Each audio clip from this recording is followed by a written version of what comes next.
Hello दोस्तों। इस lesson में मैं आपका बहुत बहुत स्वागत करता हूं। दोस्तों, learn PHP in easy steps इस वीडियो सीरीज में का ये लेसन नंबर 3 है।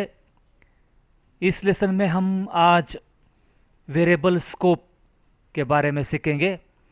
दोस्तों, हमने पिछले लेसन में व्हाट इज़ वेरिएबल और रूल्स ऑफ वेरिएबल डिक्लेरेशन के बारे में सीखा था, जिसमें हमने देखा था कि वेरिएबल किस तरह से डिक्लेयर किए जाते हैं। तो आज इस लेसन में हम आज वेरिएबल स्कोप के बारे में सीखेंगे। तो आइए दोस्तों, पहले देखते हैं कि वेरिएबल स्कोप क्या होता है। तो यहाँ पे लिखा है दोस्तों, variable scope is known as its boundary within which it can be visible और एक्सेस्ड फ्रॉम कोड। तो वेरिएबल का स्कोप यानी कि वेरिएबल की विजिबिलिटी, वेरिएबल किस तरह से विजिबल प्रोग्राम में हो सकता है या आप वेरिएबल को एक्सेस्ड किस तरह से कर सकते हैं, तो इसे स्कोप ऑफ वेरिएबल कहा जाता है।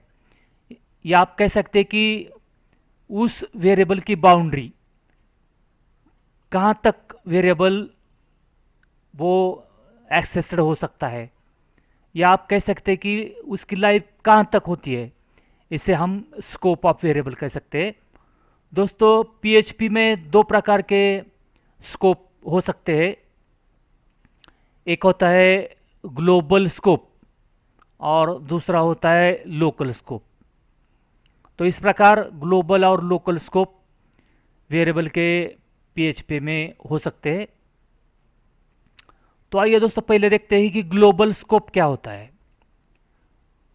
तो ग्लोबल स्कोप के लिए यहां पे लिखा है दोस्तों, a variable declared outside a function has a global scope and can only B accessed outside a function. तो ग्लोबल स्कोप का डिक्लेरेशन आउटसाइड फंक्शन होता है। ग्लोबल वेरिएबल का डिक्लेरेशन आउटसाइड फंक्शन होता है और उसकी विजिबिलिटी सिर्फ आउटसाइड फंक्शन ही विजिबल होता है। वो वेरिएबल हम आउटसाइड फंक्शन ही एक्सेस कर सकते हैं। विद इन फंक्शन ये वेरिएबल एक्सेस नहीं हो सकता। तो आप यहाँ पे एक एग्जांपल है दोस्तों, एक एग्जांपल में आप यहाँ पे देख सकते हैं। यहाँ पे हमने एक टी वेरिएबल लिया है, उसे हमने 5 वैल्यू असाइन की हुई है। तो यह वेरिएबल ग्लोबल स्कोप वाला वेरिएबल है। इसे हम ग्लोबल स्कोप क्यों कहते हैं? क्योंकि इसे हमने आउटसाइड फंक्शन डिक्लेयर किया हुआ है। तो जैसे कि यह आउटसाइड फंक्शन डिक्लेयर किया हुआ है, तो यही इसके एक्सेसिबिलिटी आउटसाइड फंक्शन ही होगी। इसे फंक्शन के अंदर हम एक्सेस नहीं कर सकते। अगर आपने इनसाइड फंक्शन इसे एक्सेस किया तो ये एरर जनरेट होगा। तो हम इसका एक एग्जांपल यहाँ पे करके देखते हैं दोस्तों। तो पहले हम हमारा सर्वर यहाँ पे स्टार्ट करेंगे। इसके लिए हम जैम कंट्रोल पैनल को क्लिक करते हैं। आपके सामने यहाँ पे जैम कंट्रोल पैनल है। तो अपाचे वेब सर्वर यहाँ पे हम स्टार्ट करते हैं। अपाचे वेब सर्वर यहाँ पे स्टार्ट हो गया है दोस्तों। अब हमें टेक्स्ट एडिटर की आवश्यकता है। तो हम हमारे यहाँ पे सी ड्राइव में जैम फोल्डर की ओर जाते हैं। वहाँ पे htdocs नाम का फोल्डर है, इसके अंदर हमारा डेमो नाम का एक फोल्डर है। वहाँ पे हम एक यहाँ पे टेक्स्ट फाइल क्रिएट करते हैं, इसे ओपन करते हैं और यहाँ पे हमारा प्रोग्राम हम यहाँ पे स्टार्ट करते हैं। थोड़ा सा यहाँ पे फॉन्ट हम इंक्रीज करते हैं दोस्तों। यहाँ पे शुरू करते हैं, left angle bracket question mark PHP और यहाँ पे एक टी वेरिएबल लेते हैं, टी इक्वल टू 5। तो दोस्तों यह ग्लोबल स्कोप वाला वेरिएबल हो गया, इसका स्कोप रहेगा ग्लोबल। तो यहाँ पे हमने सिंगल लाइन कमेंट दिया हुआ है, तो आप जानते हैं दोस्तों यहाँ पे सिंगल लाइन और मल्टी लाइन कमेंट्स पीएचपी में हम दे सकते हैं। तो सिंगल लाइन कमेंट देने के लिए आप तो एक यहाँ पे डबल फॉरवर्ड स्लैश यूज़ कर सकते हैं, या सिर्फ हैश सिंबल यहाँ पे हम यूज़ कर सकते हैं। तो यहाँ पे हमने डबल फॉरवर्ड स्लैश सिंबल यहाँ पे दिया हुआ है, तो हमने $t इस वेरिएबल का हमने यहाँ पे डिक्लेरेशन किया है, तो ये ग्लोबल स्कोप हो गया। तो अब हम एक फंक्शन क्रिएट करते हैं यहाँ पे, फंक्शन टेस्ट, और इस फंक्शन में हम हमारा वेरिएबल यहाँ पे प्रिंट करते हैं, echo the value of variable is, comma देते हैं $t, यहाँ पे लिख देते हैं, यहाँ पे फंक्शन कॉल कर देते हैं, और यहाँ पे हमारा प्रोग्राम हम क्लोज कर देते हैं। फाइल को हम यहाँ पे सेव करते हैं, file save as scope 10.php। इस फाइल को हम scope 10.php ऐसा नाम देते हैं। .php एक्सटेंशन देना यहाँ पे ज़रूरी होता है। यहाँ पे ऑल फाइल्स करके सेव कर देते हैं, और अब हम इसे एग्जीक्यूट करते हैं दोस्तों। तो हमें वेब ब्राउज़र की आवश्यकता यहाँ पर है, तो गूगल क्रोम हम ओपन करते हैं, यहाँ पे टाइप करते हैं local host /demo scope 10.php।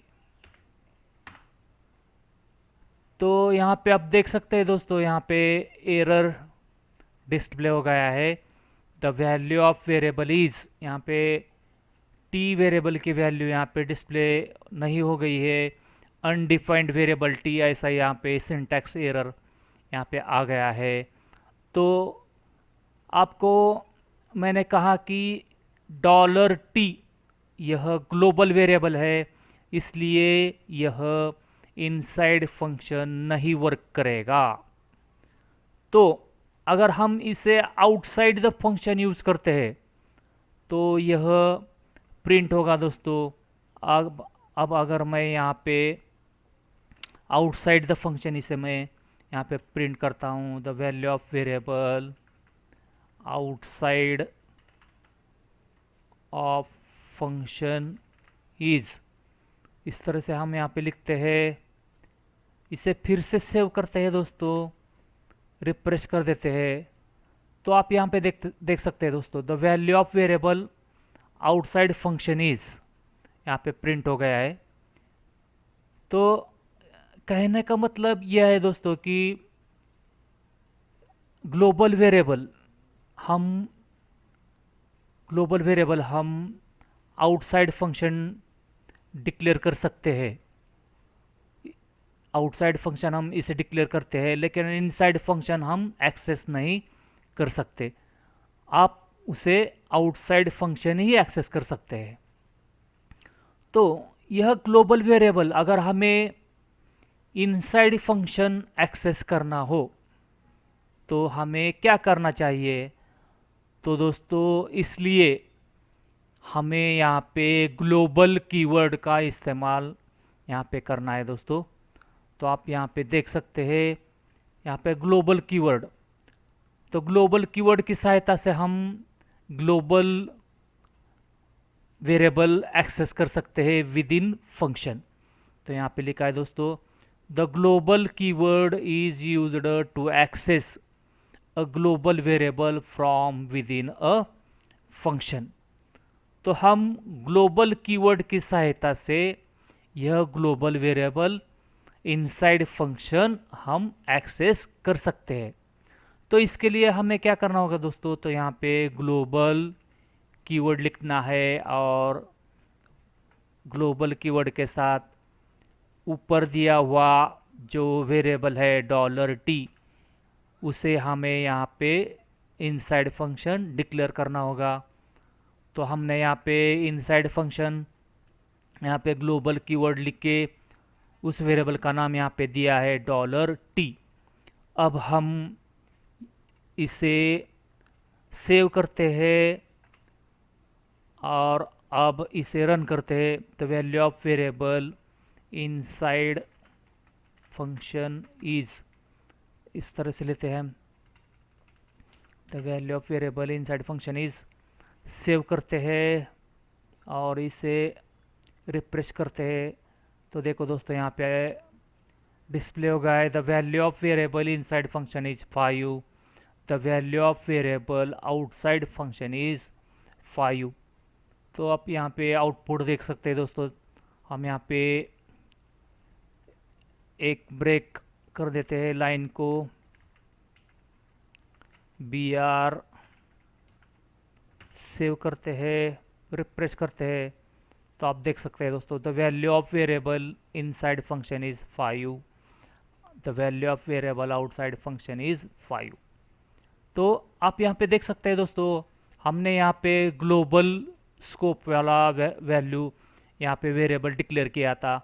Global scope के लिए वैल्यू को, वेरिएबल को हमें आउटसाइड द फंक्शन डिक्लेयर करना होता है। लेकिन अगर हमें उस ग्लोबल वेरिएबल को इनसाइड फंक्शन यूज़ करना हो तो हमें यहाँ पे ग्लोबल कीवर्ड का इस्तेमाल करना ज़रूरी होता है। तो इस तरह से हम यहाँ पे ग्लोबल स्कोप यूज़ कर सकते हैं। और एक एग्जांपल यहाँ पे देखते हैं दोस्तों। अब हम एडिशन करते हैं, तो एडिशन करने के लिए फिर से एक प्रोग्राम यहाँ पे लिखते हैं। यहाँ पे लेते हैं $t equal to 5, $a equal to 2 और $s इक्वल टू 0। इस तरह से हम 3 वेरिएबल यहाँ पे डिक्लेयर किए। ये सब ग्लोबल स्कोप वाले वेरिएबल है, ग्लोबल स्कोप। तो अब हम एक फंक्शन डिफाइन करते हैं, फंक्शन सम। इसके अंदर हम लिखते हैं, अब मुझे ये तीनों वेरिएबल मुझे इस इनसाइड द फंक्शन एक्सेस करने हैं, इसलिए मैं यहाँ पे ग्लोबल $t इस तरह से हम यहाँ पे डिक्लेयर करके लेते हैं। ग्लोबल t, ग्लोबल a और ग्लोबल s। इस तरह से हमने ग्लोबल वेरिएबल यहाँ पे एक्सेस किया। अब हम यहाँ पे लिखते हैं इको, यहाँ पे हम सम करके लेते हैं $s equal to $t plus $a। अब हम यहाँ पे लिख देते हैं echo first value inside function is, comma यहाँ पे लिखते हैं $t। लाइन ब्रेक कर देते हैं, यहाँ पे BR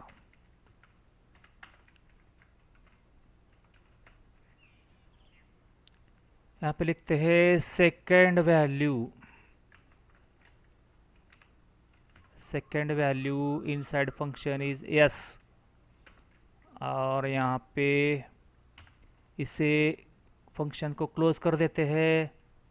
यहाँ पे कॉल करते हैं फंक्शन को सम। यहाँ पे फंक्शन को कॉल किया और इसके नीचे हम echo addition is, comma addition हमने $s में सेव की हुई है, तो $s यहाँ पे लिखते हैं। यहाँ पे हम ब्रेक कर देते हैं लाइन को, यहाँ पे प्रोग्राम को क्लोज कर देते हैं। फाइल को सेव करते हैं दोस्तों, फाइल सेव एज, यहाँ पे देते हैं स्कोप SCOP स्कोप 11.php। इसे ऑल फाइल्स कर देते हैं, सेव करते हैं और यहाँ पे लिखते हैं स्कोप 11.php। तो आप देख सकते हैं दोस्तों, यहाँ पे हमारा प्रोग्राम रन हो गया है। यहाँ पे आंसर आ गया है, first value is 5, second value inside function is 7 and addition is 7।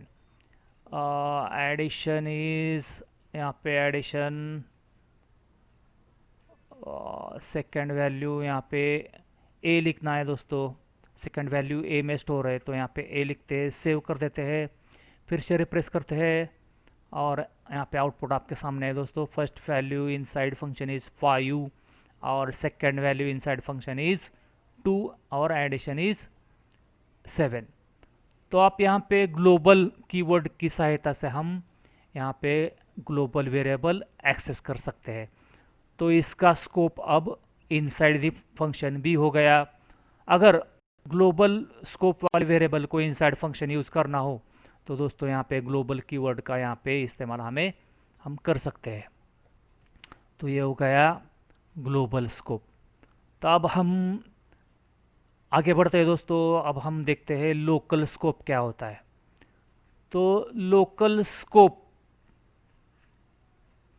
Scope किसे कहते हैं, यहाँ पे लिखा है दोस्तों, a variable declared with in a function has a local scope and can only B accessed with in that function. Function के अंदर डिक्लेयर किया हुआ वेरिएबल लोकल स्कोप वेरिएबल होता है।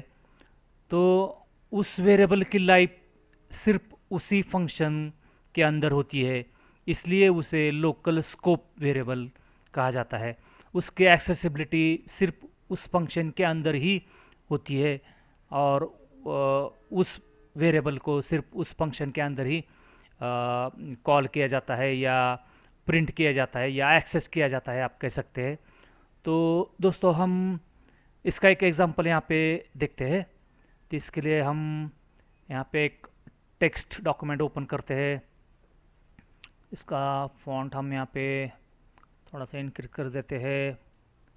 यहाँ पे लिखते हैं left angle bracket question mark PHP और यहाँ पे एक लोकल वेरिएबल, यहाँ पे एक फंक्शन डिक्लेयर करते हैं, फंक्शन टेस्ट, और इस फंक्शन टेस्ट के अंदर एक लोकल वेरिएबल डिक्लेयर कर देते हैं $t=5। तो दोस्तों ये लोकल वेरिएबल है, तो इसे हम अब आउटसाइड द फंक्शन हम इसे प्रिंट करके देखते हैं दोस्तों। यहाँ पे हमने हमारा फंक्शन कॉल किया, यहाँ पे लिखते हैं echo the value of variable outside function is comma $t। यहाँ पे हमारा प्रोग्राम क्लोज कर देते हैं, फाइल करके सेव करते हैं, सेव एज, यहाँ पे scope 15.php all files save कर देते हैं और यहाँ पे हम रन करते हैं हमारा प्रोग्राम लोकल स्कोप 15.php। तो आप यहाँ पे देख सकते हैं दोस्तों, यहाँ पे एरर डिस्प्ले हो गया है, the value of variable outside function is, कोई भी वैल्यू यहाँ पे प्रिंट नहीं होगी है और यहाँ पे अनडिफाइंड वेरिएबल टी ऐसा यहाँ पे एरर मैसेज आ गया है, क्योंकि दोस्तों हमने यहाँ पे हमारा वेरिएबल लोकल यहाँ पे फंक्शन में डिक्लेयर किया है। तो इसके एक्सेसिबिलिटी इस फंक्शन के टेस्ट फंक्शन के अंदर ही होगी, तो इसलिए ये आउटसाइड द फंक्शन यह वेरिएबल एक्सेस नहीं होगा, क्योंकि इसकी बाउंड्री, इसकी लाइफ इस फंक्शन के टेस्ट फंक्शन के अंदर ही है। तो इसलिए हम इस लाइन को दोस्तों हम इसके अंदर यहाँ पे लिख देते हैं। अब हम इसे सेव करते हैं और फिर से यहाँ पे लिख देते हैं इनसाइड फंक्शन इज सेव कर देते हैं, रिफ्रेश करते हैं, तो देखो दोस्तों value of variable inside function is 5। तो अब यह वैल्यू प्रिंट हो गई है। तो इसे लोकल स्कोप कहा गया है दोस्तों। तो $t यह वेरिएबल लोकल वेरिएबल है। यह वेरिएबल आउटसाइड द फंक्शन नहीं एक्सेस होगा, इसकी बाउंड्री सिर्फ विद इन अ फंक्शन ही रहती है।